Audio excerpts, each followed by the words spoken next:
இந்த நாட்களிலே சிறையிருப்புக்குள்ளே கட்டப்பட்ட நிலையில, சத்துருவின் கை ஓங்கின நிலையில யாராவது இருக்கிறீங்கன்னா, மனஸ்தாபப்படுகிறவரிடத்துல மன்றாடுங்கள். இன்னும் உங்கள் இருதயத்தை கடினப்படுத்திக் கொண்டு இராதிருங்கள். காலம் தாண்டி கேட்பதினால் ஒரு பிரயோஜனமும் இல்லை. இது அனுக்கிரக காலம். அப்பா, யாக்கோபுக்கு நீங்க கொடுத்த பிராமிஸ் என்ன? பலத்த ஜாதி ஆக்க வேண்டானே. அவன் சின்னதாயிட்டான், அவன் சிரித்து போயிட்டான். மனஸ்தாபப்பட்டு அப்படியெல்லாம் ஆகாதுப்பா, மன்னிச்சுட்டேன் என்கிறார். இது கிருபையின் காலம். யாக்கோபு பார்த்தா, இது நல்லா இருக்கு, நான் தப்பு பண்ண அவர் மன்னிப்பார். இது போய் போய் அந்த காலம் முடிந்து கர்த்தர் பிரமாணத்தை தூக்குநூலாய் போடுறார். அவர் தூக்குநூல் போடுறார். அவன் கிரியைக்கு தக்க அளக்கும்படி தூக்குநூலை போடுகிறார். ஆமாம், 7 நான் சொல்லுகிற வார்த்தைகள். எப்போ தூக்குநூலை போட்டாரோ இனி நான் மன்னிக்க மாட்டேன்ட்டார். அதன் அர்த்தம் என்ன? இனி நீ எவ்வளவு அழுதாலும் நோ யூஸ்.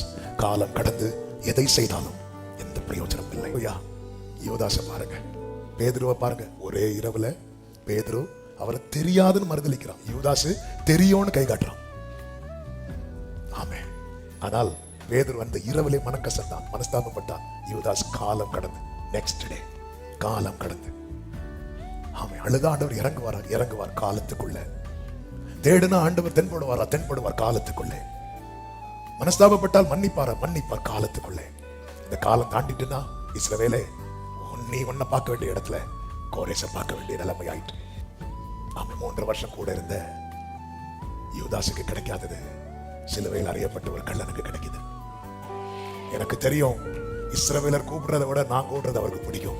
ஏன்னா இஸ்ரவேலர்கள்ட்ட இயேசு இல்லை, என்கிட்ட இயேசு இருக்கிறா. இஸ்ரவேலர்கள் அவரை அப்பான்னு கூப்பிடுறதை விட, இரத்தத்தால் மீட்கப்பட்ட ஜனமே, நீ அவரை அப்பா பிதாவே என்று அழைக்கிறதை தான் பரலோகம் ஏற்றுக்கொள்ளுகிறது.